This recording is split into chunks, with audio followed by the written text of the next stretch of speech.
Afternoon, sir. Good afternoon. Good afternoon, sir. बेटा कल हम पढ़ रहे थे कि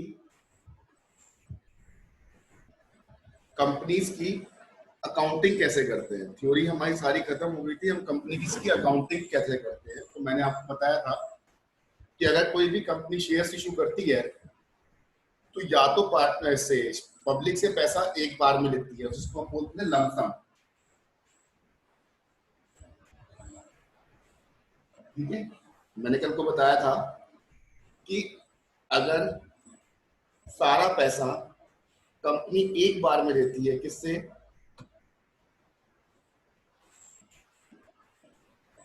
अगर कंपनी एक बार में सारा पैसा लेती है पब्लिक से तो उसको हम बोलते हैं लंप सम, और अगर एक बार से ज्यादा में लेती है तो हम उसको बोलते हैं इंस्टॉलमेंट्स। तो मैंने आपको लंप सम तो समझा दिया था। लंप सम में तो मैंने आपको बताया था कि सिर्फ दो ही एंट्री होंगी, दो ही जनरल एंट्री होंगी। लंप सम के केस में दो ही जनरल एंट्री होंगी, पैसा रिसीव करने की और शेयर्स अलॉट करने की। लेकिन बात आती है किसकी? इंस्टॉलमेंट की। अगर इंस्टॉलमेंट है तो कितनी एंट्रीज होंगी और किस तरीके से एंट्रीज होंगी। तो उसके लिए मैं कल एग्जांपल ले रहा था, तभी एकदम क्या हो गई थी, क्लास खत्म हो गई थी, है ना। तो उसकी बात करते हैं, आज इंस्टॉलमेंट्स की बात करते हैं। एग्जांपल लेता हूँ समझाने के लिए। ए limited issued 5,000 shares to public and public subscribed full and public subscribed fully. Company called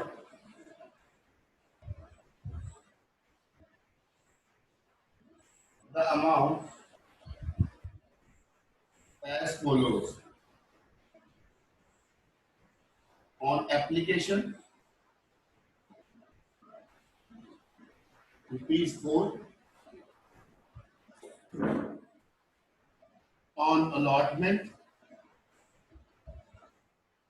₹2. On first call, ₹3.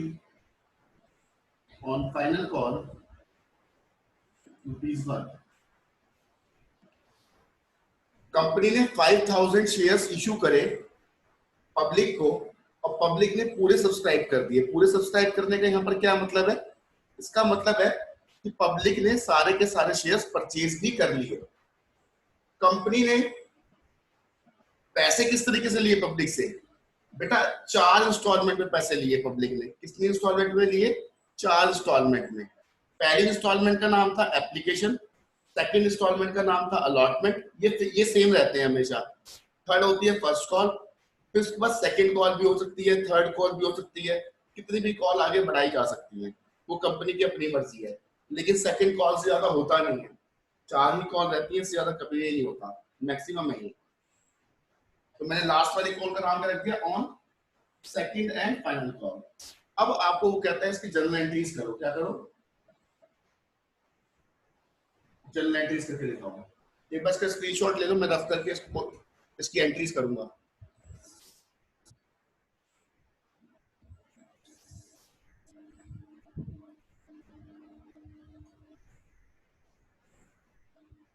Screenshot ले लिया? Yes.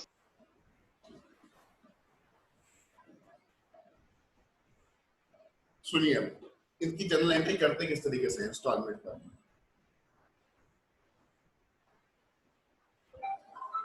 बेटा सबसे पहले क्या होगा?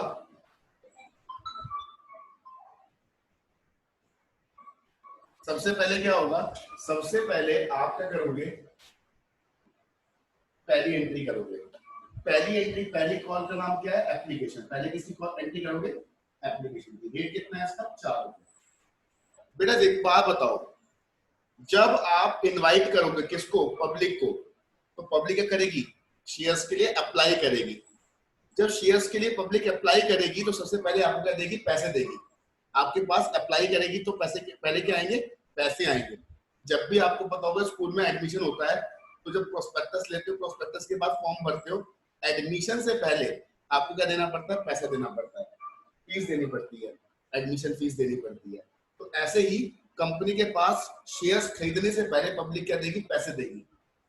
अगर किसी को शेयर चाहिए तो उसको क्या देना पड़ेगा? पहले पैसे देने पड़ेंगे। तो उसकी एंट्री क्या होती है? उसकी पहली एंट्री होती है bank account debit to share allotment share application. Application. Share application कितने शेयर्स हमने अलॉट किए हैं? 5000 इंटू रेट कितना रखा है एप्लीकेशन का? 4। तो कितने रुपए आएंगे हमारे पास? 20,000। Be share application money receive. Being share application money received. Second क्या पॉइंट है? सेकंड एंट्री क्या होती है? जब आपके पास एप्लीकेशन रिसीव हो गई, इसके बाद क्या करोगे आप? शेयर्स अलॉट करोगे किसको? पब्लिक को। तो उसकी एंट्री क्या करोगे? Share application account debit to share capital, to share capital.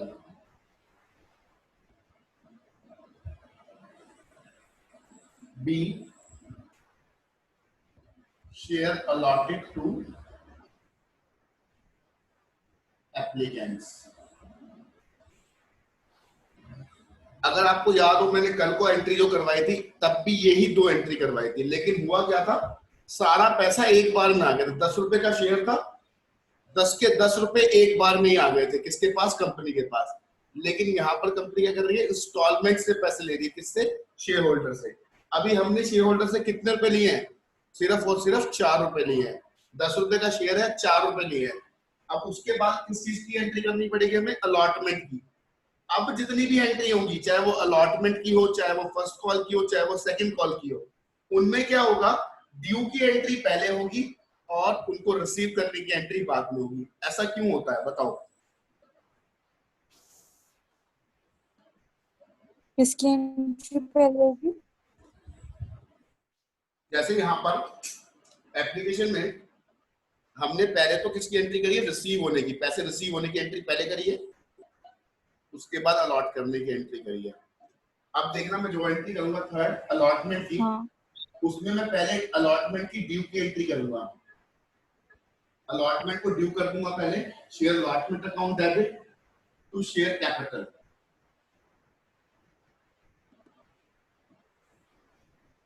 Being share allotment due entry pass. Being share allotment due entry pass. 5000 share है, 2 रुपए का रेट है अलॉटमेंट का, तो कितना हो गया? 10,000 हो गया।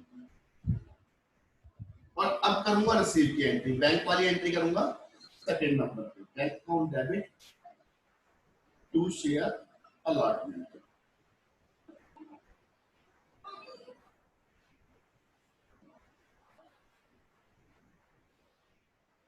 बी अलॉटमेंट के 3 रुपए नहीं थे शायद? पता नहीं, मुझे याद नहीं। 3 थे, 2 थे? 4321 दिया था ना आपने? 2 थे, 3 थे। फर्स्ट 3 तो फर्स्ट कॉल के हैं शायद। हाँ।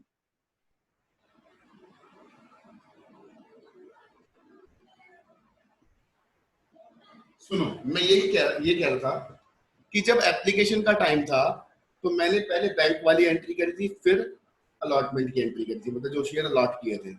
शेयर कैपिटल में ट्रांसफर की एंट्री, ये भी बोल सकते हो, शेयर कैपिटल में ट्रांसफर की एंट्री बाद में की थी और बैंक की एंट्री पहले की थी। लेकिन अलॉटमेंट के केस में मैं पहले शेयर कैपिटल वाली एंट्री कर रहा हूँ, उसके बाद अमाउंट को रिसीव करने की एंट्री कर रहा हूँ। ऐसा क्यों हो रहा है, बता सकते हैं? सर क्योंकि पहले जो शेयर्स हैं बचे कुछ अमाउंट के वो डिस्ट्रीब्यूट करेंगे, फिर पैसा लेंगे। और कोई? होता है ना, सबने एप्लीकेशन दी, अगर उनके 90% आते ही ना, हाँ, तो फिर वो मतलब पहले तो क्या कहते हैं, उनको पैसा मतलब उनके 90% आते ही, तो उनको कुछ होता ही ना, उनको पैसे वापस करने पड़ते, अब इसमें क्या कहते हैं इसमें अब दूसरे वाले ये अलॉट करेंगे उनको, उन्होंने एप्लीकेशन दी, अब तो उन्हें पैसे देने ही पड़ेंगे क्योंकि उन्होंने अलॉट कर दिया है, मतलब देख- उन्होंने एप्लीकेशन दे दी है।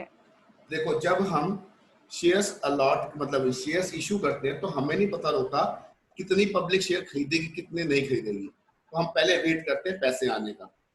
फर्स्ट टाइम हम वेट करते हैं कि हम पैसा देखते हैं कितना आता है, तो इसलिए पहले एप्लीकेशन में बैंक की एंट्री होती है, बाद में अलॉट की एंट्री होती है। अब तो हमें पता लग गया कि हमारे शेयर होल्डर कितने हैं, हमारे कितने शेयर बिके हैं। अब आप क्या करोगे, जिस दिन इनकी डेट्स होती है अलॉटमेंट, हम इस दिन में मांगेंगे, फर्स्ट कॉल इस दिन मांगेंगे, सेकंड कॉल इस दिन मांगेंगे, इन सब की डेट पहले से क्या होती है, फिक्स होती है। ठीक है, तो जिस दिन भी अब अलॉटमेंट की डेट आएगी तो रिसीव होने की डेट से एक दिन पहले ही कंपनी क्या करेगी, ड्यू की एंट्री डाल देगी, क्योंकि कंपनी को पहले से ही पता है कि हमारे टोटल शेयर होल्डर कितने हैं। एप्लीकेशन के समय पे हमें पता नहीं होता हमारे शेयर होल्डर कितने हैं, 90% पूरा होगा नहीं होगा, सारे शेयर बिकेंगे नहीं बिकेंगे, कुछ नहीं पता होता। इसलिए एप्लीकेशन ही एक ऐसी है जिसके अंदर पहले बैंक की एंट्री होती है, तो बाद में अलॉट की एंट्री होती है, और सब में पहले ड्यू की एंट्री होगी और बाद में रिसीविंग की एंट्री होगी। बात समझ में आई या नहीं आई? सर रिपीट कर दीजिए। सर एक बार और। मैं कह रहा हूँ कि सिर्फ एप्लीकेशन में ही ऐसा होगा कि पहले बैंक वाली एंट्री होगी, बाद में ये वाली एंट्री होगी शेयर कैपिटल वाली, और सबके अंदर पहले शेयर कैपिटल वाली एंट्री होगी, बाद में बैंक वाली एंट्री होगी। और सभी का मतलब और सभी कॉल्स पे, चाहे वो अलॉटमेंट हो, चाहे वो फर्स्ट कॉल हो, चाहे वो सेकंड कॉल हो। सर रीजन क्या बताया था आपने कि फर्स्ट में तो फर्स्ट एंट्री हुई बेटा वो तो है जब कि जब पैसे जब रिसीव। जब हम शेयर इशू करते हैं तो हमें नहीं पता होता कि कितने शेयर हमारे सेल आउट हो जाएंगे, कितने नहीं होंगे, 90% का सब्सक्रिप्शन पूरा होगा या नहीं होगा। इसलिए पहले हम पैसा आने का वेट करते हैं। जब हमारे पास पैसा आ जाता है तो हमें पता लग जाता है कितने शेयर्स का पैसा हमारे पास आया है, देन हम आगे का प्रोसेस फॉलो करते हैं। ठीक है, ठीक है सर। इस आपने इसको कर लिया था क्या, वो स्क्रीनशॉट ले लिया था? नहीं नहीं। Bank account debit to share market.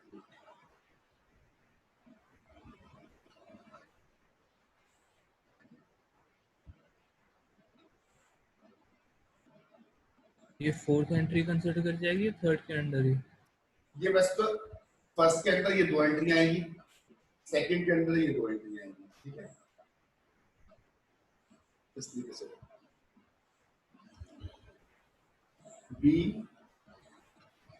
Amount received against अल्लाह।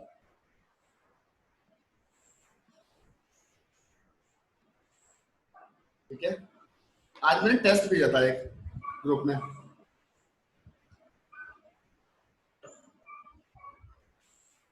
अब रफ कर दूं। Yes, sir.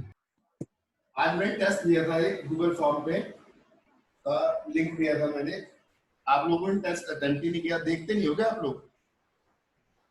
नहीं सर मैंने किया था। हाँ, दो ही बच्चों ने किया था और किसी ने नहीं किया ना, मैं ये बोल। थर्ड होगी किसकी एंट्री, फर्स्ट कॉल की। फर्स्ट कॉल में भी क्या होगा, पहले ड्यू की एंट्री करेंगे, share first call account debit. वो लिंक आज खुलेगा, कल से नहीं खुलेगा, आज की डेट का डाल रखा है। Share first call account debit to share capital. Share first call account debit to share capital. पहले हम फर्स्ट कॉल की ड्यू की एंट्री पास करेंगे, being share first call due entry pass. 5000 shares है, रेट है 3 रुपए का, कितना आएगा 15,000। उसके बाद इसको रिसीव करेंगे, bank account debit to share capital, share first call 15,000 being first call money received।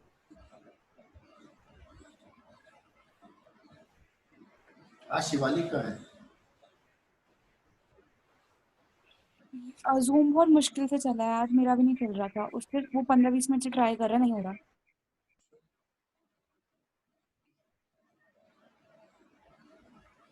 इसके बाद लास्ट एंट्री किसकी करोगे? सेकंड कॉल की। Share second and final call account debit to share capital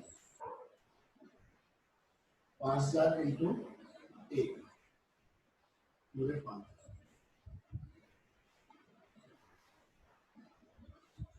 be share second call due entry pass. उसके बाद इसको receive कर लेंगे, एंट्री करेंगे bank account debit to share second and final call.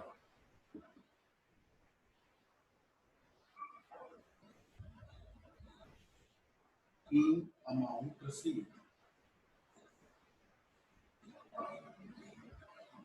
against share second and final call. आपको बताऊं, एंट्रियां change नहीं होने की, एंट्रियां यही रहेगी। अब कितने भी क्वेश्चन कर ले आओ, एंट्रियां यही रहेगी। 12th के अकाउंटेंसी में खास बात ये कि एंट्रियां चेंज नहीं होती। 11th के अंदर तो बहुत सारी एंट्रीज थी, आपको 8 ही एंट्री करनी है। 8 मार्क्स का आएगा। हाँ 8 मार्क्स का। अभी तो इसमें बहुत कुछ है, ऐसे थोड़ी ना कि यही आ जाएगा। अभी तो इसमें बहुत कुछ है। अभी इसके अंदर फॉर फीचर आएगा, री इशू आएगा, कॉल इन एरियर आएगा, कॉल इन एडवांस आएगा। इसमें बहुत सारी चीजें आएंगी। प्रोराटा अलॉटमेंट आएगा, ओवर सब्सक्रिप्शन आएगा, अंडर सब्सक्रिप्शन आएगा। अभी तो बेसिक सीखा है बिल्कुल।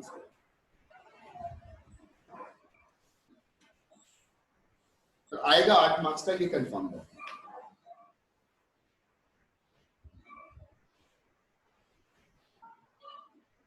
आइए पेज नंबर 8.112, बुक का पेज नंबर 8.112, बुक का पेज नंबर 8.112।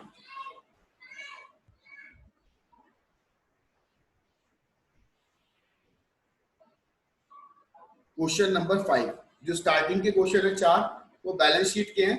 अभी वो उसमें दिक्कत आएगी क्योंकि इसके अंदर अभी आपने बहुत सारे टॉपिक ऐसे जो पढ़े नहीं है, कॉल इन एरियर वगैरह, वो अभी धीरे धीरे पढ़ लोगे तो बैलेंस शीट के क्वेश्चन भी सॉल्व करा दूंगा। सबसे पहले पेज नंबर 8.112 पे आएगा, जिसमें टॉपिक है issue of shares for cash at par. Question number 5 मिल गया सबको?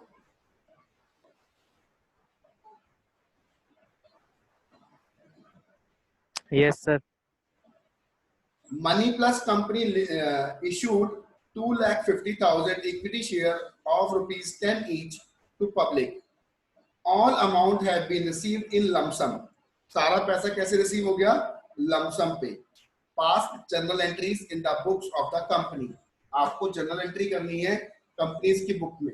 मैंने आपको कल lump sum वाला केस बताया था।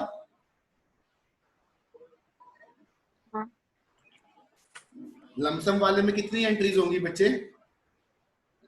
2 एंट्री। 2 एंट्री होगी।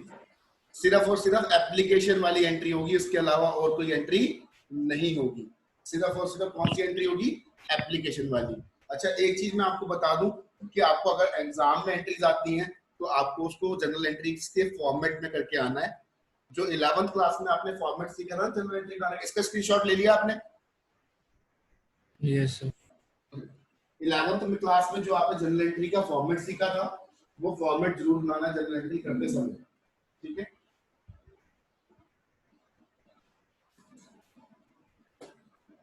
क्वेश्चन नंबर 1, आपको किस तरीके से अटेम्प्ट करना है क्वेश्चन वो देख लीजिए। आपने क्या लिखना है? Journal entries in the books of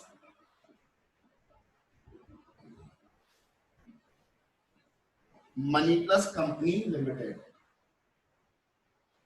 Money Plus Company limited.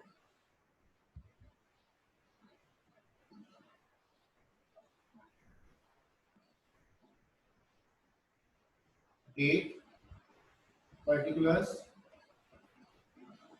LF debit credit.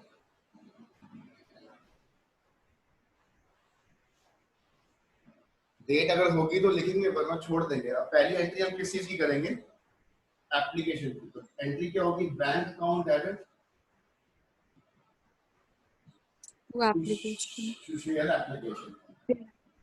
Short form में लिख दिया मैंने, डबल ए पी करके लिख दिया, ठीक है। 2.5 लाख शेयर है, रेट कितना है? 10 रुपए। कितना हो जाएगा? 25 लाख।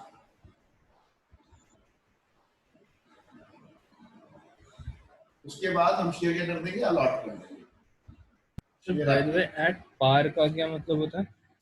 बताऊंगा अभी, थोड़ा सा टाइम रुक जाओ, अभी इसके अगले टॉपिक पे बताऊंगा ये पार का मतलब, ठीक है।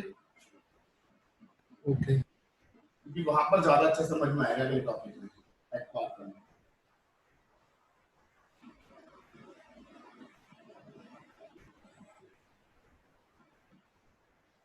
इसमें नरेशन लिखनी भूल गया, मैं नरेशन लिखा था being share application money receive, इसमें आ जाएगी बीइंग शेयर अलॉटेड।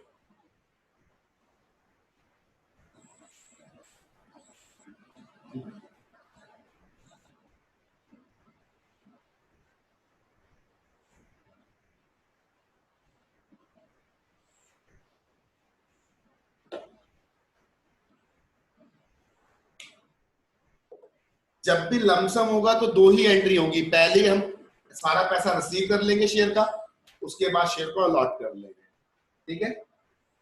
ये लमसम का केस है। लमसम का क्वेश्चन कभी एग्जाम में नहीं आने वाला, ये बात याद रखना, आएगा इंस्टॉलमेंट्स का ही।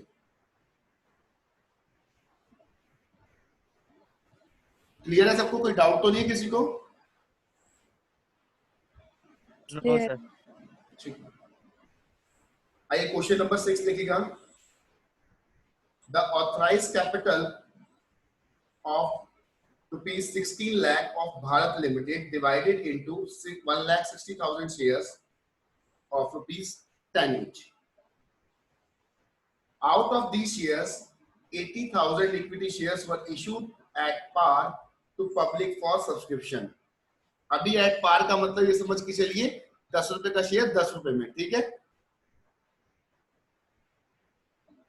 जो ठीक है, जितने का शेयर है Yes, वो sir. उतने में ही हम सेल आउट कर रहे हैं, दैट मींस एट पार। अभी बता दूंगा मैं, अगला मेरे से प्रीमियम जैसी टॉपिक आएगा तब बताऊंगा प्रॉपर में। The full nominal value is payable on application. कह रहे पूरी के पूरे पैसे हम कब ले रहे, कौन सी कॉल ले रहे हैं? एप्लीकेशन पे। कौन सा क्वेश्चन हो गया? लमसम वाला, इंस्टॉलमेंट वाला? Lump sum. All the shares were subscribed by the public. Public ने सारे शेयर खरीद लिए and the total amount was paid for it, और सारे पैसे हमें दे दिए। पास journal entries in the books of the company, हमें जर्नल एंट्री करनी है। कितने शेयर की जर्नल एंट्री करोगे? 1,60,000 की या 80,000 की?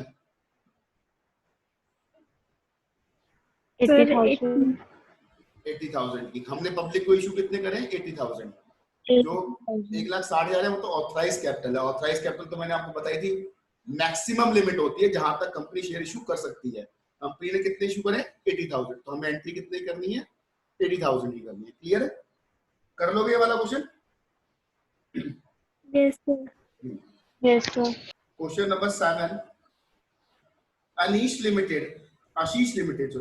Limited invited application for 10,000 shares of ₹100 each.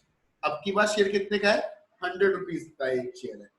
Each payable as follows: ₹20 on application, 30 on allotment, 20 on first call and the balance on final call. कितनी कॉल रखी गई है बेटा? 4। एप्लीकेशन का रेट है 20, 30 अलॉटमेंट का, फर्स्ट कॉल का 20। अच्छा, फाइनल कॉल का रेट कितना है बताओगे? 30 remaining amount. All the shares were applied and allotted. All the money was duly received. सारे पैसे रिसीव भी हो गए।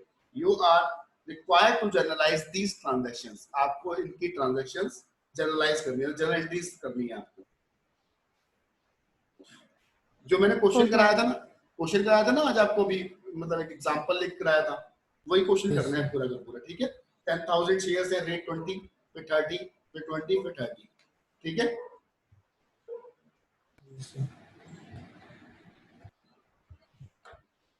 आइए एक बार 8 देखिएगा, कर लोगे ना? कोई दिक्कत है? किसी को भी बच्चे को बता दो। नहीं। Marigold Limited was registered with the authorized capital of rupees 3 lakh divided into 3000 shares of rupees 100 each. Marigold जो है वो रजिस्टर्ड है कितने शेयर के लिए? 3000 शेयर के लिए, 100 रुपए का एक शेयर है। Which one offer to public, इसने सारे शेयर ऑफर करे पब्लिक को। अमाउंट किस तरीके से मांगी? 30 रुपीज एप्लीकेशन पे, 40 रुपीज अलॉटमेंट पे और 30 rupees first and final call. First and final call का मतलब इकट्ठी मांग लिए, फर्स्ट ही फाइनल कॉल है, 3 कॉल है इसके अंदर। These shares were fully subscribed, पूरी तरीके से शेयर सब्सक्राइब हो गए। All the money was duly received. Prepare general and cash book. आपसे कैश बुक भी मांगी गई है और जनरल भी मांगी गई है। अब एक बात हमेशा याद रखना, जब भी आपसे क्वेश्चन के अंदर कैश बुक मांग ली जाए, जब भी आपसे क्वेश्चन के अंदर कैश बुक मांगी जाए, कैश बुक याद है 11th में पढ़ी है? नहीं। गुड, बताता हूँ। कैश बुक जब भी आपसे मांगी जाएगी तब आपको क्वेश्चन के अंदर बैंक वाली एंट्रीज नहीं करनी। कौन सी एंट्रीज नहीं करनी? बैंक वाली। कैश से कर देंगे। हाँ जी, बस बैंक की जगह कैश लिख देंगे। नहीं, ये एंट्री नहीं करनी मैं बोल रहा हूँ। शेयर्स के अंदर कैश से कोई एंट्री नहीं होती, सारी बैंक से ही होती है अगर होती है तो। मैं कह रहा हूँ अभी आप एक कॉल की कितनी एंट्री करते हो? एक ड्यू की एंट्री करते हो, एक बैंक वाली रिसीव की एंट्री करते हो, एक बैंक वाली और एक शेयर कैपिटल वाली करते हो। Yes sir. हाँ। मैं कह रहा हूँ बैंक वाली एंट्री नहीं होने की जब कैश बुक बनाओगे, क्योंकि कैश बुक अगर बना रहे हो तो जितनी भी बैंक से रिलेटेड एंट्री है वो सारी उसके अंदर जाएंगी। आइए एक बार करवा के दिखा देता हूँ। क्वेश्चन नंबर कौन सा है? 8।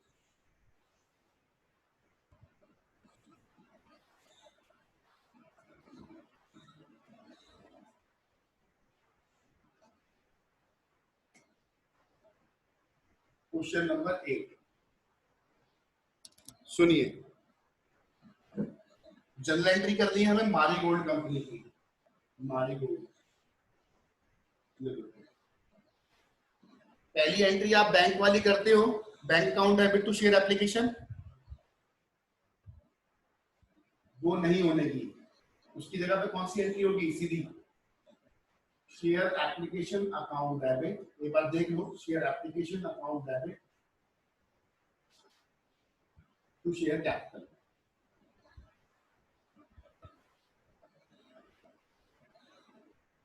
$3000 शेयर्स हैं, रेट कितने का है? 90,000।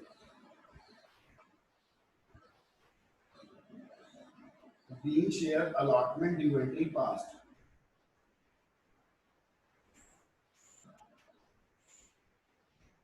Sorry, being share allotted to applicants. इसके बाद आप एंट्री करते हो कौन से वाली? अलॉटमेंट की। तो आप अलॉटमेंट की एंट्री करेंगे, share allotment account debit to share capital.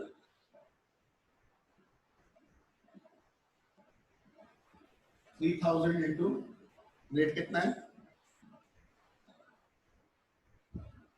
40, 1,20,000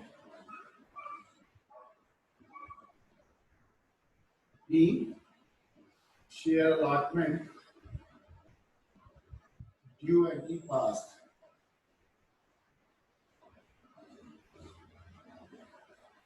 इसके बाद जो बैंक वाली एंट्री है वो नहीं होगी, सीधी कौन सी होगी? Share first and final call account debit to share capital. 3,000 into 30, 90,000।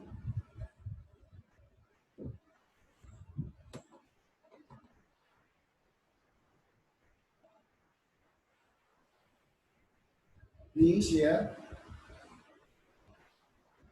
first and final call new entry पास। अभी आप 6 एंट्रियां कर। कैलकुलेशन जो होता है 3000 to 30 to 40 दिखाना जरूरी होता है? नहीं नहीं नहीं, ये तो मैं वैसे दिखा रहा हूँ जिससे आपको याद रहे जब आप पढ़ो। अपन आएंगे हम कैश बुक। कैश बुक के अंदर अगर आपको याद हो तो दो तरह की कैश बुक आपने पढ़ी थी। एक तो cash book single cash column वाली, सिंगल कॉलम, और एक पढ़ी थी डबल कॉलम वाली। डबल कॉलम वाली के अंदर कैश और बैंक के कॉलम दोनों होते थे, याद है? Yes sir. कैश बुक के अंदर यहाँ पर हम सिर्फ बनाएंगे बैंक कॉलम। कौन सा कॉलम बनाएंगे? Bank column. अगर किसी ने नहीं भी पढ़ी या किसी को याद नहीं है तो उसको मैं याद दिलाऊं, आपने बैंक अकाउंट बनाना सीखा है भी पहले वाले चैप्टर में, रिजोल्यूशन में। हाँ। वही होती है कैश बुक, घबराने की कोई जरूरत नहीं।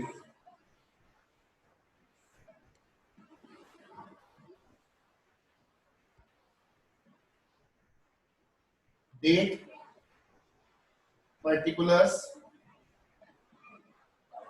JF, amount. यहाँ पर अमाउंट किसी की? बैंक की। Date, particulars, JF, amount. सुनो, सबसे पहले एंट्री क्या करते हो बैंक वाली? Bank account debit to share application. क्या करते हो? Bank account debit to share application. तो बैंक क्या हो रहा है? डेबिट हो रहा है। तो बैंक अकाउंट में, ये बैंक अकाउंट ही मान चलना कैश बुक को, तो क्या डेबिट में क्या आएगा? To share application. कितना? 90,000। उसके बाद क्या करते हो? एक एंट्री अलॉटमेंट वाली, bank account debit to share allotment. यहाँ पर क्या है? To share allotment. अकाउंट लगा दिया सब। कितना? 1,20,000। और तीसरी एंट्री करते हो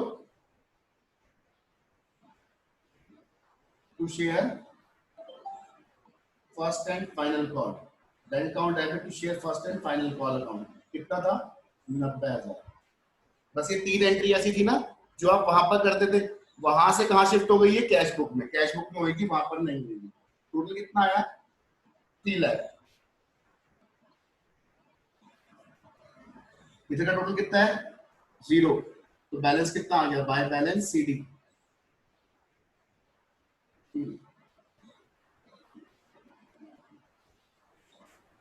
बात समझ में आई है नहीं आई? सर एक बार बता दो कि बैंक वाली एंट्री क्यों नहीं होगी? कैश बुक बना रहे हो इसलिए नहीं होगी भाई। जब कैश बुक बनती है तो वो एंट्री नहीं होती है बैंक वाली। ठीक है? ठीक है सर। कैश बुक में तो ओरिजिनल एंट्री है, तो एक बार स्क्रीनशॉट ले लो उसका।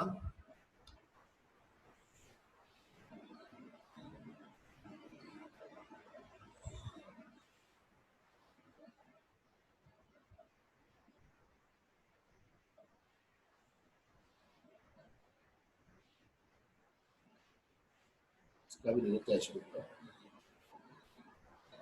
Cash book is nothing, it is like a bank account. ठीक है? ठीक है सर। पैसे आ रहे हैं तो इधर, जा रहे हैं तो इधर।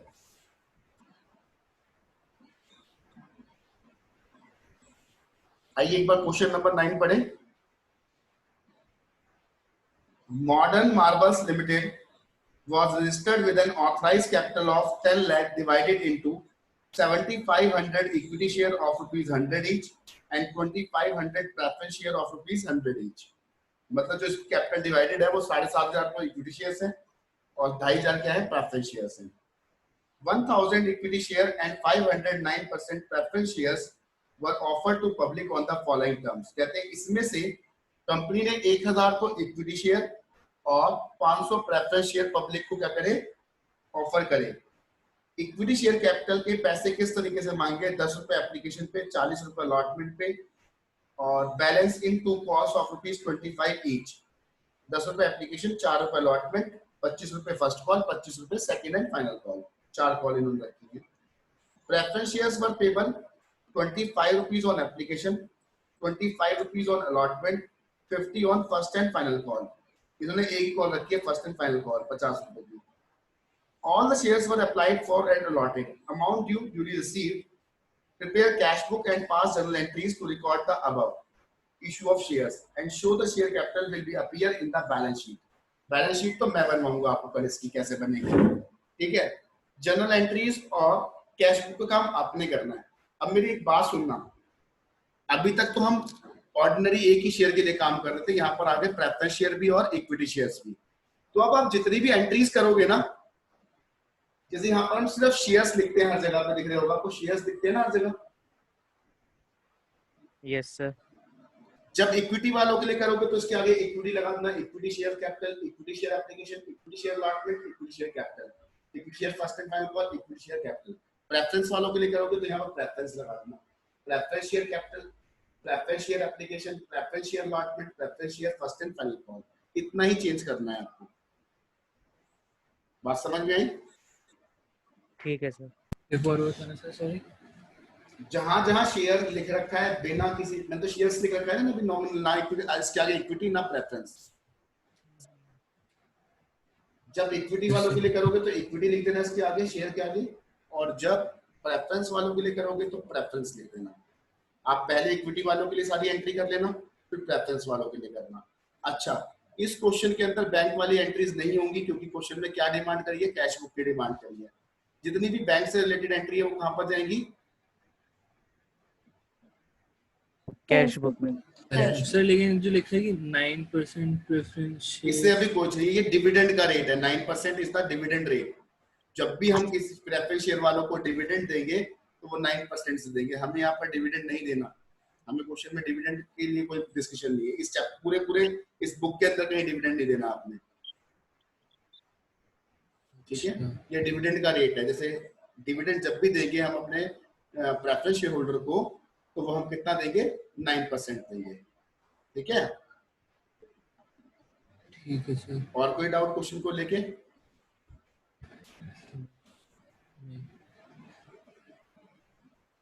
किसी का भी कोई डाउट हो, आज की क्लास से रिलेटेड कोई डाउट हो? नहीं है तो आपको ये 5 से लेकर 9 तक के क्वेश्चन कंप्लीट करने हैं। और कुछ आज क्लास नहीं है ऑफलाइन वाली, संडे तक क्लास नहीं है।